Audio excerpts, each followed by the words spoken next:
દીપક ભાઈ ચોઘડિયાવની મારી માતા ખમા બોલે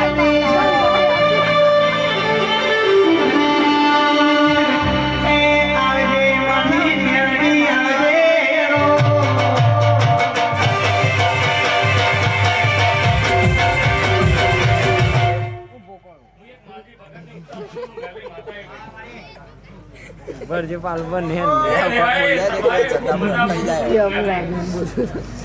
એ કોના બુહા ખૂબ મારી મજા છે મેળવી હા ભાઈ ગયા વચ્ચે કદાચ લાકડી માર્યો પાણી ને શરૂ કરાવી માં કુટુંબમાં ભોજન બધા શેઠો ને મુકા દેવું મેલી આશી લાગી રહું હે સચિનભાઈ તમારા કંઠે સરસ્વતી નહીં જવાનું મેલી આશી લાગી જીવડા ધરતા